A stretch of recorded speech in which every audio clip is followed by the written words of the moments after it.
계속적으로 말씀드리지만 이스라엘 백성들이 출애굽을 한 이유는 그 열재앙을 통해서 이집트를 심판하기 위함도 아니에요. 홍해를 건너기 위함도 아니고 광야에서 만나를 먹고 생수를 마시기 위함도 아니에요. 더하여 시내산을 가기 위함도 아닙니다. 그들이 출애굽을 한 목적은 뭔가 하면 가나안을 정복하고 그 땅에 들어가서 살기 위함입니다. 그 과정에서 홍해를 건너고 광야를 지나가는 과정이 있었던 것입니다. 그런데 이제 민수기 13장을 보면 애굽을 떠난 이스라엘 백성들이 홍해를 건너고 시내산을 거쳐서 이제 가나안이 코앞에 보이는 가데스 바니아라는 곳에서 진을 치게 됩니다. 그리고 이제 1년 3개월 동안의 이 광야의 수고가 이제 여기서 거의 끝나가는 듯이 보였어요. 이제 끝났다, 다 왔다, 다 그렇게 생각하고 있었어요. 성막도 지었고 율법도 받았고 모든 준비가 다 끝났어요. 그리고 이 모든 이 지파별로 편성도 다 끝나고 실제로 광야 생활은 여기서 영원히 끝날 수도 있었습니다. 이게 하나님의 계획이었어요.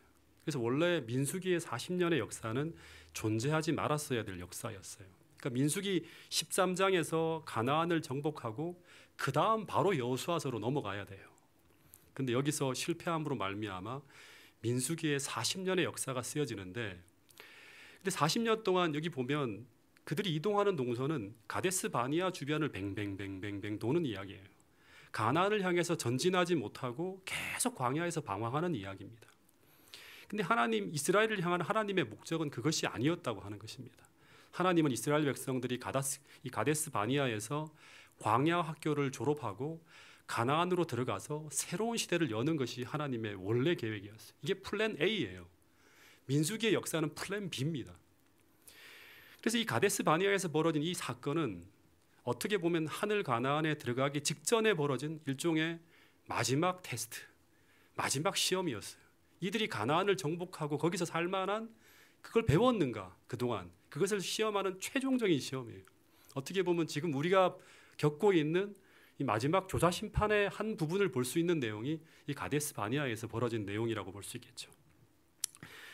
근데 이 가데스 바니아에서 도착했을 때 이 중요한 시점에 이제 하나님의 명령을 따라서 가데스 바니아를 지나서 가나안으로 들어가려고 하는 찰나, 부조와 선지자를 보면 이스라엘 백성들이 모세에게 이상한 요청을 합니다. 그것은 뭔가 하면 먼저 정탐꾼을 보내서 그 땅을 탐지하여 보자고 하는 거예요. 그래서 그들이 정말 그 땅이 어떤 땅인지, 그들이 정복할 수 있는 땅인지 미리 한번 탐지하여 보자고 하는 거예요. 근데 이 제안을 받은 후에 모세가 스스로 결정을 내리지 않고 하나님께로 가져가서 물어봅니다. 그래서 하나님께서 정탐꾼을 선택하라는 지시가 떨어졌는데, 근데 그들이 어떤 사람들인가 하면 민수기 13장 1절부터 3절을 읽어보면 그들은 정탐꾼이 아니라 이스라엘 각 지파 중에서 지휘관 된 자를 좀 선택하라고 합니다. 다시 말해서 이스라엘 정탐꾼은 이스라엘 각 지파를 대표하는 지도자로, 어쩌면 이스라엘 민족 전체의 믿음을 대표하는 사람들이 다 뽑혀졌어요. 12명이에요. 근데 하나 더 살펴봐야 되는 것은 뭔가 하면 민수기 13장 1절에 보면 가나안 정탐이 마치 여호와의 명령을 따라서 진행된 것처럼 보입니다. 근데 모세가 자신의 광야 생활 40년을 회고한 신명기의 기록을 보면 전혀 다른 이야기를 해요. 이 내용은 좀 제게 충격적이었어요. 이 성경절을 읽고 난 후에 제가 부조와 선지자를 글을 다시금 꼼꼼하게 읽으면서 이 설교를 준비하게 돼요. 너무나 충격적인 교훈을 제가 받게 되었습니다. 신명기 1장 19절부터 그 22절까지의 말씀을 보면 가데스 바니아에 이른 때 내가 너희에게 이르기를 여호와께서 너희에게 이르신 대로 올라가서 차지하라, 두려워하지 말라, 주저 말라 한즉, 하나님께서는 원래 정탐을 하라고 한 것이 아니라 그냥 전진하라고 하라는 것, 그것이 하나님의 명령이었다고 하는 거예요. 근데 22절에 보면 너희가 다 내 앞으로 나와서 말하기를 우리가 사람을 우리보다 먼저 보내어 우리를 위하여 그 땅을 정탐하자고 말했다고 해요. 근데 실제로 부조와 선지자 387페이지 보면 이게 진짜 맞는 말인가를 제가 살펴봤는데요. 여기 보면 히브리인들이 호렙산을 떠난 지 11일 만에 약속의 땅 변경에서 멀지 않은 바란 광야에 있는 가데스에 진을 쳤다. 여기서 백성들은 정탐꾼을 보내어 그 땅을 탐지하자고 제의했다고 해요. 그러니까 이 제의를 받아서 모세는 곧 이 문제를 여호와 앞에 제출해서 하나님의 허락을 받고 이 일을 위하여 각 지파의 족장들을 한 사람씩 선택하라고 하는 지시를 받게 되었다고 나와 있어요. 다시 말하지만 신명기의 본문을 보면 하나님은 이스라엘 백성들이 여기서 멈추어서 정탐을 할 것을 제안한 것이 아니라 하나님은 바로 가나안 정복을 위해서 두려워하지 말고 주저하지 말고 계속 전진하여 나갈 것을 명했다고 하는 거예요. 다시 말해서 멈추지 말라고 하는 거예요. 계속 전진해서 가나안을 정복하는 것이 하나님의 뜻이었어요. 근데 여러분, 이게 무모한 지시였을까요? 그래도 이스라엘의 운명이 걸린 정말 중요한 정복 전쟁을 앞두고 있는데 그래도 신중하게 정탐하는 것이 더 지혜로운 모습이 아닐까, 이런 생각을 할 수도 있어요. 그런데 신명기의 그 다음 구절을 보면 너무나 놀라운 이야기가 나와요. 왜 그들이 주저하지 말고 계속 전진해야 되는가 하는 그 이유가 나오는데, 그 이유는 뭔가 하면 가나안 정탐은 이미 끝났기 때문이에요. 누가 끝냈는가 하면 이스라엘 정탐꾼보다 훨씬 더 뛰어난 하나님께서 이미 정탐을 끝나셨기 때문이라고 말씀하고 있어요. 신명기 1장 30절에 보면 너희보다 먼저 가시는 너희 하나님 여호와께서, 33절, 그는 너희보다 먼저 그 길을 가시며 장막 칠 곳을 찾으시고 밤에는 불로 낮에는 구름으로 너희 갈 길을 지시하신 자가 바로 우리 하나님이시라고 말씀하고 있어요. 본문을 보면 두 번씩이나 하나님은 너희보다 먼저 그 길을 가셨다고 해요. 그러므로 이 사실을 이스라엘 백성들이 믿을 수만 있다면 그들은 하나님께서 말씀하시는 그 명령 앞에 순종하며 즉시 순종을 전진할 수 있어야 됐다고 말하고 있습니다. 근데 32절에 보면 어떤 말이 나오는가 하면 이 일에 너희가 너희의 하나님 여호와를 믿지 아니하였다고 말씀하고 있습니다. 여러분, 우리가 하나님의 인도하심이 명백하지 않은 상황에서는 그 하나님의 명확한 뜻을 알아보기 위해서 잠잠히 기다리며 신중을 기하는 것은 정말 지혜로운 모습입니다. 그런데 지금 이스라엘 상황은 그렇지 않다고 하는 것입니다.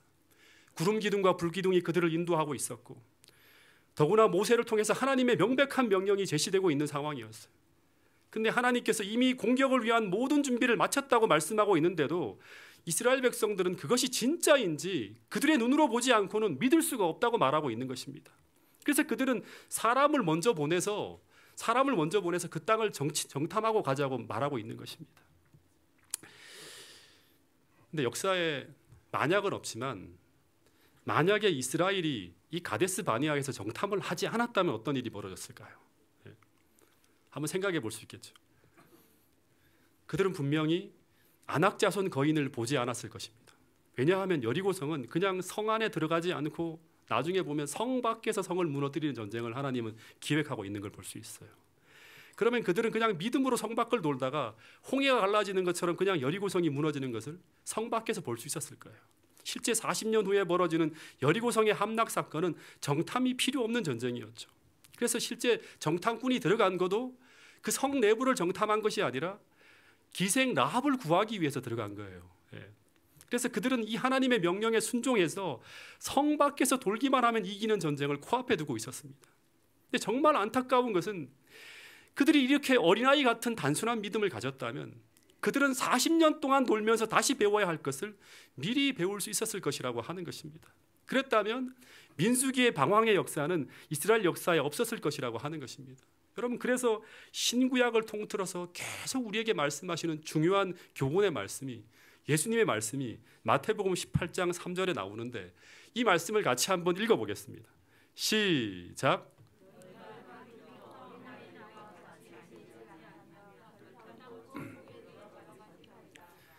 너희가 돌이켜 회개해서 어린아이와 같이 되지 아니하면 결단코 천국에 들어가지 못하리라. 여러분, 하나님 앞에서 이런 단순하고 순전하게 하나님을 믿을 수 있는 이런 믿음이 오늘 우리 안에 없다면 우리는 가데스 바네아의 실패를 계속 우리 인생에서 반복할 수밖에 없다고 하는 사실을 여러분 경고 삼으시기 바랍니다. 그래서 하나님은 잠언 3장 5절부터 7절의 말씀을 통해서 이 어린아이와 같은 단순한 마음이 어떤 마음인지를, 이제 어떻게 이런 마음을 가질 수 있는지를 이렇게 교훈하고 있습니다. 잠언 3장 5절부터 7절 말씀을 제가 한번 읽어보겠습니다. 너는 마음을 다하여 여호와를 신뢰하고 내 명철을 의지하지 말라. 너는 범사에 그를 인정하라. 그리하면 내 길을 지도하시리라. 스스로 지혜롭게 여기지 말지어다. 여호와를 경외하며 악을 떠날지어다. 본문에 보면 하나님은 마음을 다하여 여호와를 신뢰하여야 되는데, 그런데 그런 믿음을 가지고 살아가기 위해서 정말 중요한 두 가지의 삶의 방법을 실천하며 살아가라고 말하고 있습니다. 이게 지혜예요. 인생에서 실패하지 않는 지혜예요. 그것은 무엇인가 하면 첫 번째는 내 명철을 의지하지 말라고 하는 거예요. 두 번째는 스스로 지혜롭게 여기지 말라고 하는 것입니다. 이 말은 어떤 말인가 하면 우리가 살아가다 보면 언제나 나의 상식과 충돌하는 하나님의 명령을 만날 때가 있어요. 그런 명령이 나타날 때가 있습니다. 근데 그때마다 우리는 마음을 다해야 돼요. 어느 일정 부분만이 아니라 마음을 다해서 하나님을 신뢰하고 나의 지혜를 포기하고 나의 지혜를 내려놓을 수 있는 믿음이 필요하다고 하는 것입니다. 이것을 끊임없이 실제 생활에서 훈련하며 살아가는 사람만이 경험을 통해서 체득되어진 이런 삶의 지혜가 품성으로 형성되어질 수 있다고 하는 것입니다. 여러분, 그런데 당시 이스라엘 백성들은 번번이 하나님의 말씀과 충돌하는 상황에서 그들은 자신의 지혜와 명철을 포기하고 내려놓는 일에 실패하게 됩니다. 그래서 즉시 전진하라고 하는 그 하나님의 명령을 앞에 두고 이스라엘 백성들이 며칠을 지체하죠. 40일을 지체합니다. 근데 이 40일을 지체하는 이스라엘 백성들을 하나님은 40일 동안 기다리셨는데, 근데 하나님의 입장에서는 정말 애타는 일이었을 거예요. 이미 정벌을 위한 모든 준비는 다 끝났고 오직 그들이 해야 될 일은 단 하나였어요. 홍해 바닷속으로 전진하듯이 전진만 하면 끝나는 전쟁을 앞에 두고 이들이 뭔가 여기서 대단한 일을 하는 듯이 조사하고 분석하고 정말 인간적으로 볼 때 엄청난 수고와 고생을 하고 있는 거예요. 근데 이것은 하나님의 입장에서는 정말 아무 쓸데없는 너무나 무의미한 행동들을 하고 있는 거예요. 이들이 지리를 다 분석하고 물자를 다 보고 무기와 적병의 숫자와 위치, 그리고 적이 움직이는 동선, 성벽의 높이, 모든 것을 다 조사했겠죠. 여러분, 근데 가데스 바니아에서 이 가나안까지 거리는 엎어지면 코다할 거리라고 합니다. 근데 하나님은 절대 40일 동안 정탐하라고 말씀하지 않았어요. 하나님의 명령은 즉시 전진하라고 하는 것입니다. 근데 이들이 하루 이틀도 아니고 일주일도 아니고 40일을 탐지합니다. 이것은 이들이 얼마나 이 가나안 일대를 꼼꼼하고 철두철미하게 살폈음을 알 수 있는 대목입니다. 근데 이것은 다른 관점에서 보면 이들이 얼마나 하나님을 철두철미하게 믿지 못하는지를 보여주는 그런 모습이에요. 그래서 하나님은 이들이 지체한 날을 다 계산하셨다고 그렇게 말씀하고 있습니다. 민수기 14장 34절에 보면 너희는 그 땅을 탐지한 날수인 40일의 하루를 1년으로 쳐서 그 40년간 너희의 죄악을 담당할지니리 너희는 그제서야 내가 싫어하면 어떻게 되는지를 알리라 하셨다. 실제 하나님은 이 하루하루 그들의 지체한 날들만큼 그들의 불신의 깊이로 헤아리고 계셨다고 하는 것입니다. 근데 이제 진짜 중요한 건 뭔가 하면 하나님께서 즉시 전진하라는 그 명령을 앞에 두고 이 40일 동안 정말 철두철미하게 모든 정탐을 마치고 돌아와서 이제 백성들 앞에서 이 정탐꾼들이 보고를 하는데 그 결론이 무엇인가 하면 이 결론은 한마디로 하면요, 가나안은 절대 점령할 수 없는 곳이며 우리는 그곳으로 나갈 수 없다고 하는 거예요. 다시 말해서 정탐을 하지 않고 갔다가는 정말 큰일 날 뻔했다고 하는 것입니다. 근데 그 이유를 쭉 대는데 그 이유가 뭐냐 그러면 그 성읍이 견고하고 그 성을 지키는 모든 자들이 강하고 신장이 장대하기 때문이라고 하는 거예요. 그것을 우리 눈으로 직접 보고 다 확인하게 되었다고 하는 것을 쭉 보고하는 거예요. 근데 여러분, 진짜 이상한 것은 이 12정탐꾼은 이스라엘을 대표하는 지도자들입니다. 근데 이 사람들은 가나안으로 들어가서 이제 이스라엘의 미래를 경영하고 통치하고 이끌어가야 될 지도자들이 가나안 정탐을 마치고 돌아와서 하는 말이 뭔가 하면 하나님은 즉시 전진하라고 명하고 있는데 이들은 정탐을 다 하고 분석하고 나니까 결론이 뭐예요? 전진이 불가능하다고 하는 그런 이야기를 하고 있는 것입니다. 똑같은 상황을 놓고 하나님이 보신 관점과 이스라엘 백성들의 지도자들이 놓고 분석한 그런 어떤 결과가 현 상황을 다르게 보고 있는 거예요. 그러니까 하나님의 명령에 순종할 수 없다는 결론이 딱 나와버린 거예요. 그러니까 하나님 말씀을 뒤집어 엎는 결론을 내어놓고 있는 거예요. 즉, 이 말은 무슨 말인가 하면 하나님은 가나안 정보를 위해서 어떤 준비도 안 하셨다고 하는 거예요. 다 봤다고 하는 거예요. 그 안에 들어가서. 이것이 가나안에 들어가기 직전 하나님 나라를 대표하는 자들의 모습이었다고 하는 것입니다. 여기서 아주 중요한 교훈을 하나 발견할 수 있는데, 그것은 바로 뭔가 하면 우리가 하나님의 명백한 명령을 앞에 두고 지체하는 것은 위험을 자초하는 일이라고 하는 거예요. 지체한다고 하는 것은 뭔가 하면 순종했을 때 벌어질 일을 따지고 계산하고 분석하는 것을 말합니다. 근데 하나님의 분명한 뜻을 앞에 놓고 오늘 우리가 즉시 순종하지 않고 계산하고 따지고 자신의 지혜를 더하여 분석하면, 그렇게 하면 할수록 분명한 것은 결론은 뭐가 나오는가 하면 순종이 불가능하다는 결론이 만들어지게 된다고 하는 것입니다. 여러분, 그래서 하나님의 명령 앞에 우리는 지체하면 안 돼요. 왜냐하면 하나님의 명령은요, 대부분 순종하기 전에는 언제나 이해할 수 없는 것들이에요. 우리가 공부했다시피 홍해로 나가라는 그 명령이 생각하고 연구하고 그렇게 해서 순종해도 괜찮다는 답이 나올 수 있는 것입니까? 100번, 1000번 연구해도 순종하기 전까지는 생각하면 할수록 죽으러 가라는 명령밖에 보이지 않는 거예요. 노아 방주 다 이해해서 순종할 수 있습니까? 인간의 지혜로는 다 이해할 수 없는 요구예요. 아브라함이 자신의 아들 이삭을 번제로 드리라는 명령은 어떻습니까? 다 같은 거죠. 하나님의 명령은 이렇게 언제나 순종하기 전에는 그것이 큰 손실처럼 보이고 순종하기에는 너무나 억울하고 순종하면 너무나 큰 희생을 치를 것 같은 그런 것들이 너무나 많다고 하는 것입니다. 그러나 비록 지금은 이해할 수 없을지라도 일단 하나님의 명령이 분명한 것이면 여러분 순종할 수 있게 되기를 간절히 바라겠습니다.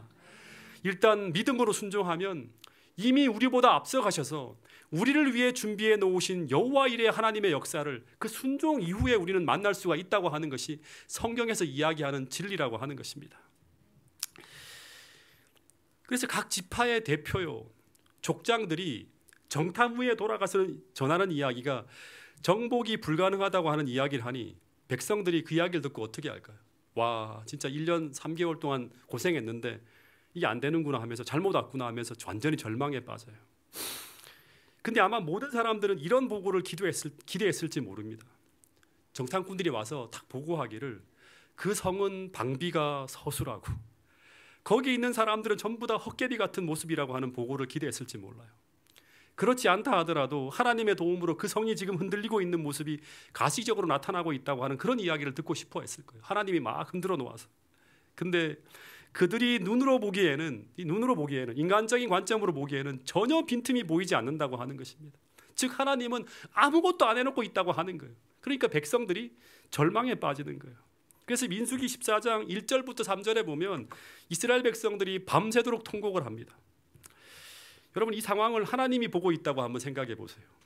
하나님은 이미 승리를 다 얻어놓고 이스라엘의 결단과 전진만을 기다리고 계시는데, 근데 정말 너무나 억울하게도 이들은 하나님을 신뢰하지 못하는 그릇된 생각으로 스스로 자멸하고 있는 거예요.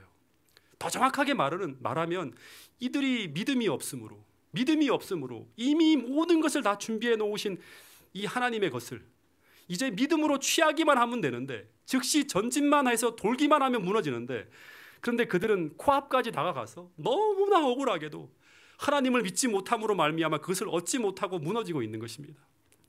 여러분, 마찬가지일까요? 하나님은 이미 모든 승리를 다 기획해 놓고 있는데 우리가 믿음이 없어 순종하지 못함으로 승리를 코앞에 두고도 실패로 끝나는 경우가 얼마나 많았는지 우리는 하늘에 올라가서 다 보게 될지도 모르겠다고 하는 것입니다. 여러분, 역사에 만약은 없지만 만약 이들이 정상적인 믿음을 가지고 있었다면 이들은 적과 꿀이 흐르는 땅을 봤으면 이제 며칠 후면 누리게 될 그 약속의 땅을 바라보고 밤새도록 감사와 찬양에 올라가면서 밤새도록 예배를 드려야 될 판이에요. 진짜 감사합니다, 하나님 이제 끝났군요 하면서. 근데 이들은 반대로 그 약속의 땅을 코앞에 두고 하나님을 저주하고 원망하는 통곡 소리로 밤을 지새웠다고 하는 이야기가 나오는 것입니다. 여러분, 이 소리를 하나님이 밤새도록 들으시면서 밤새도록 참고 또 참으며 분위기의 반전을 기다리고 있었습니다. 근데 여러분, 왜 12정탐꾼의 이 정탐꾼의 보고가 잘못되어진 것일까요? 정확하게 말하면 10정탐꾼의 보고죠. 무엇이 잘못된 것일까요? 우리가 잘 알지만 이들은 거짓말을 하진 않았죠. 이 10명의 보고는 나름대로 자신들이 보는 관점에서 충실히 보고를 했어요. 정직하게 보고를 했어요. 네. 가나안 성민이 거인이고 우리가 메뚜기 같다는 이 이야기는 틀린 얘기가 아니죠. 네. 사실을 있는 그대로 다 전달한 게 여기까지는 죄가 아니에요. 근데 문제는 그 다음이에요. 그들이 거인이고 우리가 메뚜기 같아서 그 다음 결론은 이 사실에 더해서 정말 중요한 것, 반드시 빠뜨리면 안 되는 것이 있는데 그것은 바로 뭔가 하면 지금까지 그들을 도와주셔서 그들을 이곳까지 이르게 하신 하나님을 이야기하면서 결론을 내려야 돼요. 이게 정상적인 거예요. 근데 이들의 결론엔 뭐가 없는가 하면 그동안 그들을 거기까지 인도하신 하나님의 이야기가 없었어요.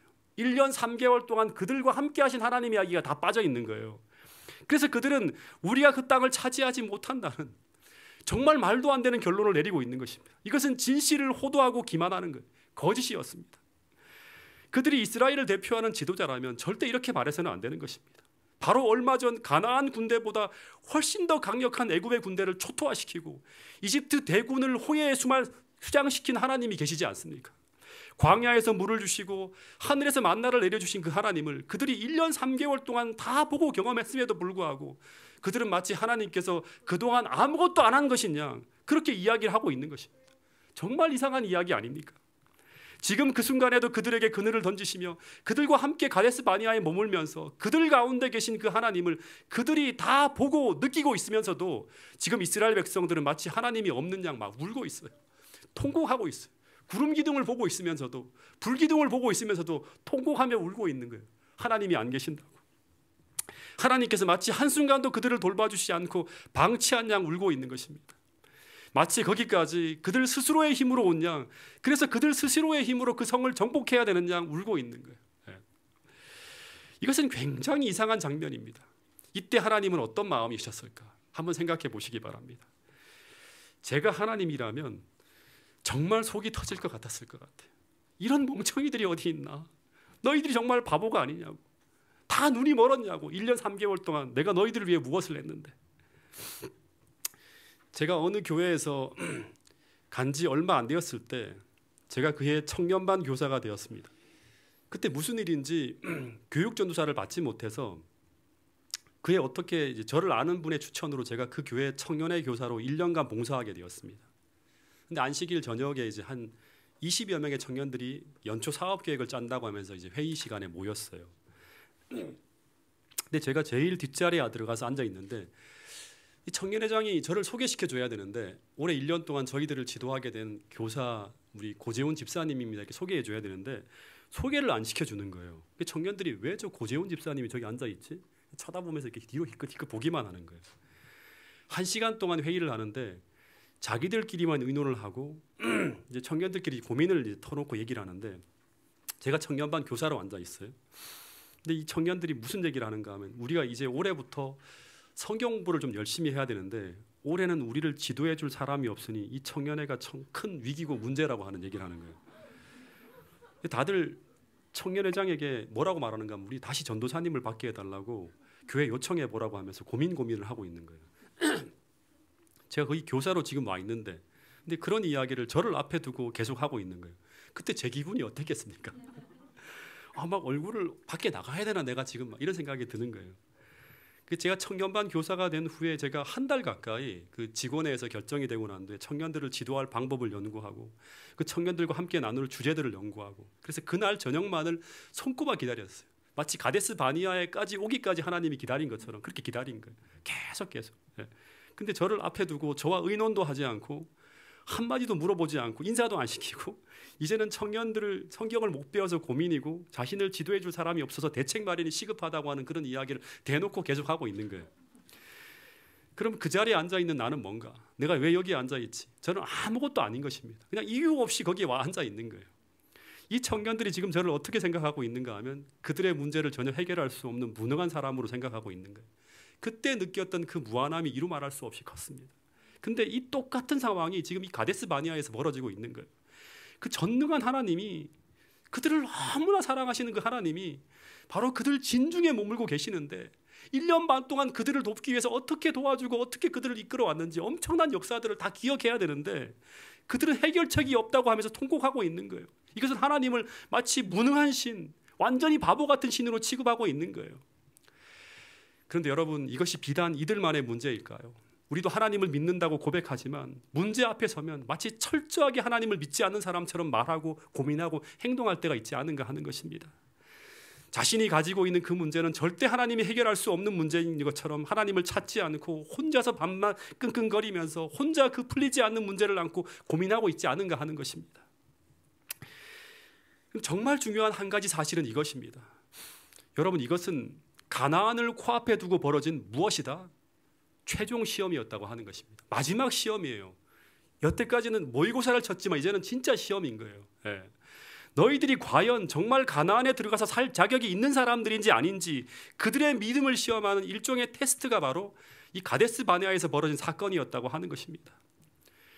너희들이 과연 정말 하나님을 믿는 믿음으로 사는 사람들인지, 아니면 하나님을 믿는다고 말만 하고 실제는 전혀 믿음으로 살지 않는 하나님을 불신하는 사람인지, 그 가나안 입성을 앞에 두고 치르는 최종적인 시험이 바로 가데스 바네아에서 치러진 시험이었다고 하는 것입니다.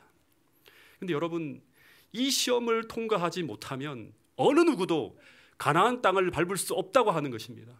근데 오늘 우리도 마찬가지일까요?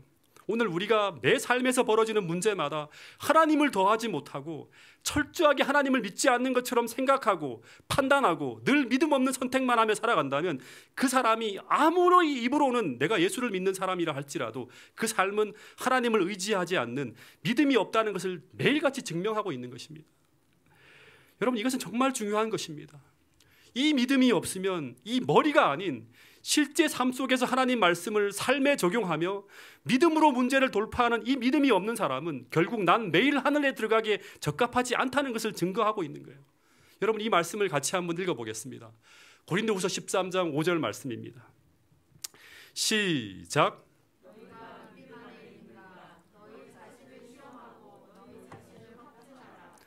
너희가 믿음 안에 있는가? 너희 자신을 시험하고 너희 자신을 확증하라고 하는 거예요.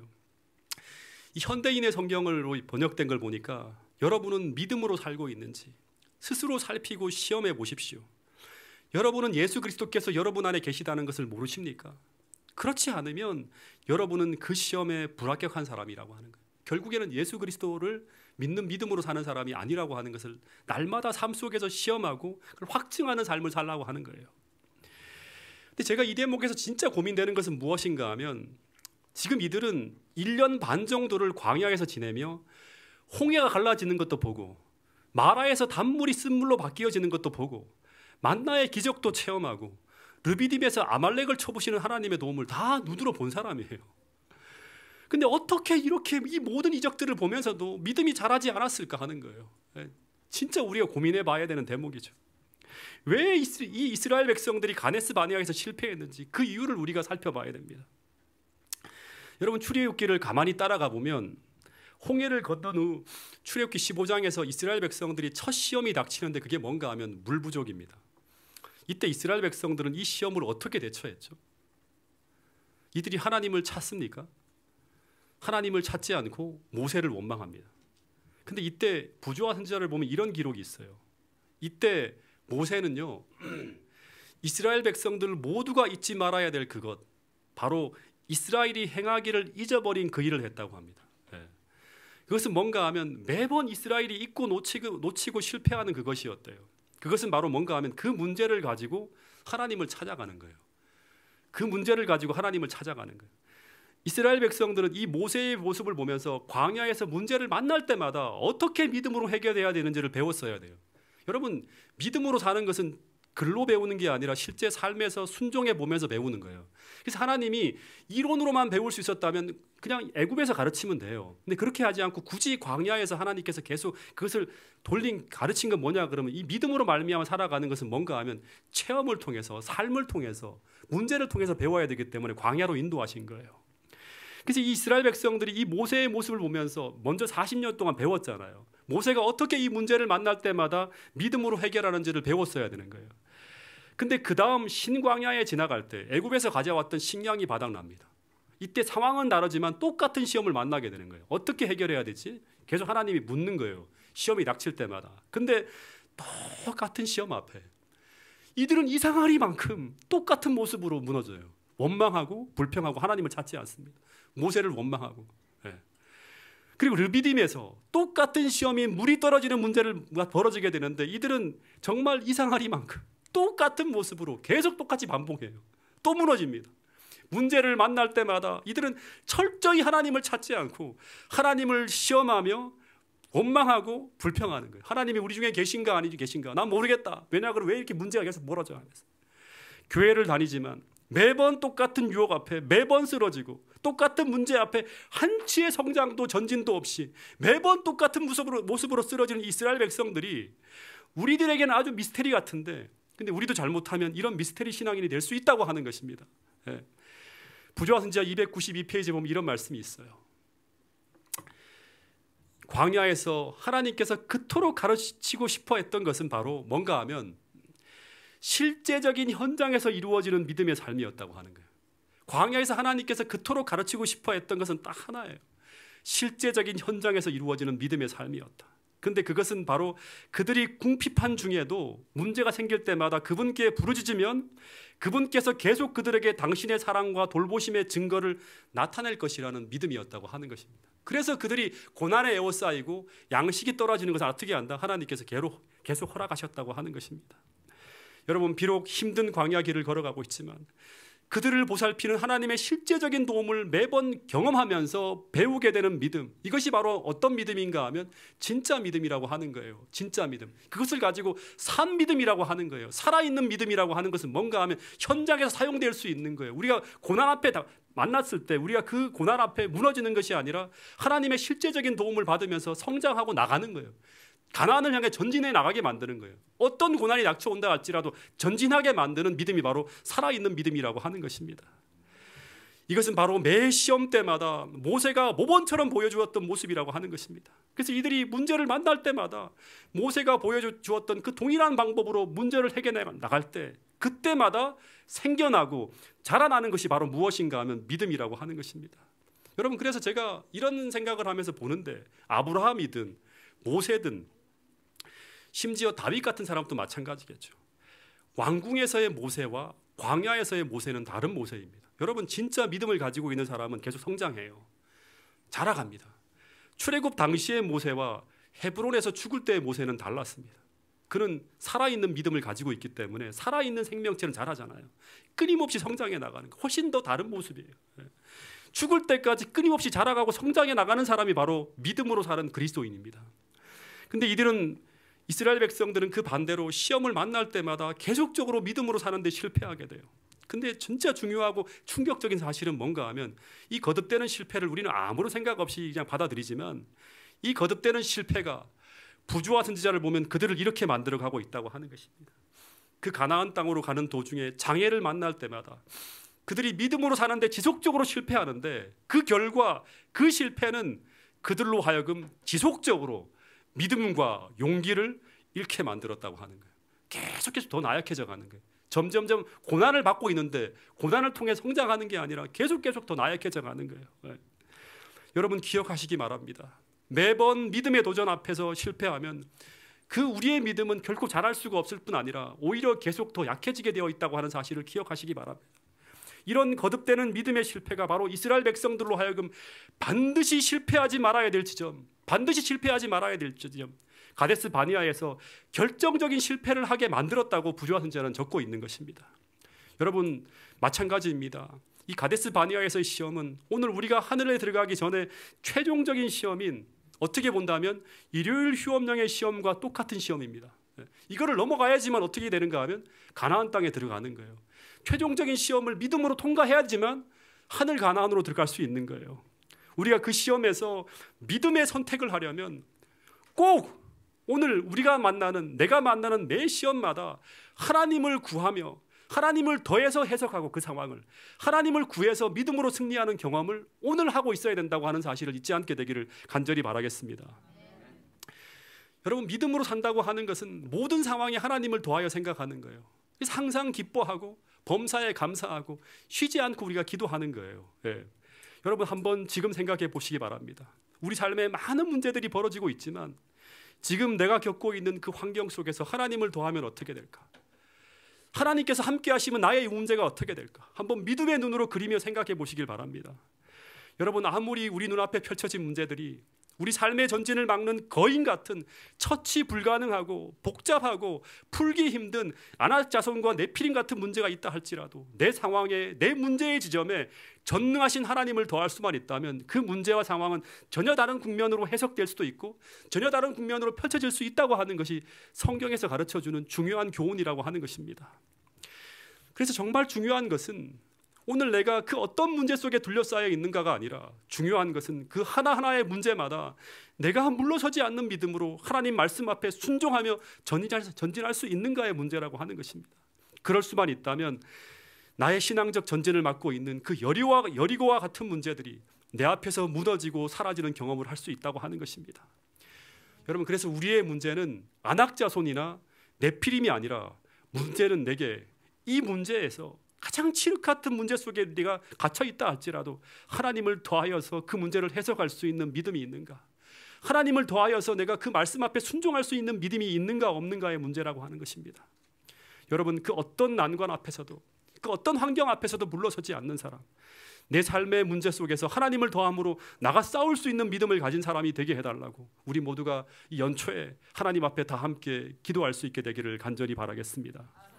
그래서 모든 싸움에서 승리하며 신앙적 전진이 일어나게 해달라고, 믿음의 성장과 성숙이 일어나게 해달라고 이 시간 하나님 앞에 간구할 수 있는 여러분과 저가 될 수 있기를 간절히 바라겠습니다. 마지막으로 호소하고 여러분 말씀을 드리도록 하겠습니다. 재림이 가까워오고 있습니다. 이런 시기에 우리 삶에 벌어지고 있는 문제는 모두 사소한 문제들이에요. 그렇죠? 가장 중요한 문제는 뭔가 하면 우리가 진짜 재림을 소망하고 있다면 내 안에서 그날을 소망하고 있다고 하는 그런 마음이 우리 마음을 가득 차고 있다면 그날을 대비해서 어린 양이 어디로 인도하는지 따라갈 수 있는 믿음이 있는가 하는 문제예요. 나머지 모든 문제는 사소한 문제입니다. 여러분, 그래서 오늘 우리가 갖고 있는 그 모든 문제를 하나님께 맡기고 오늘 제가 여러분들에게 드렸던 그 말씀처럼 내 명철이 아니라 그분의 지혜를 따라 살아냄으로 말미암아 날마다 살아있는 믿음을 가지고 신앙의 성숙을 이루어내어서 정말 우리 삶 속에서 하나님의 영광이 나타나는 그런 역사를 보게 될 수 있기를 간절히 바라겠습니다. 그러면 요한복음 11장 40절의 말씀처럼 주님이 오시는 그날, 실제적으로 그분의 영광을 보게 되는 그날, 주님과 함께 그 영광스러운 자리에 서게 될 것이라고 예수님은 말씀하고 있습니다. 내가 믿으면 하나님의 영광을 보리라. 이 약속이 우리 진리의 불교의 모든 성도들의 것이 될 수 있기를 간절히 바라면서 오늘 말씀을 줄이도록 하겠습니다.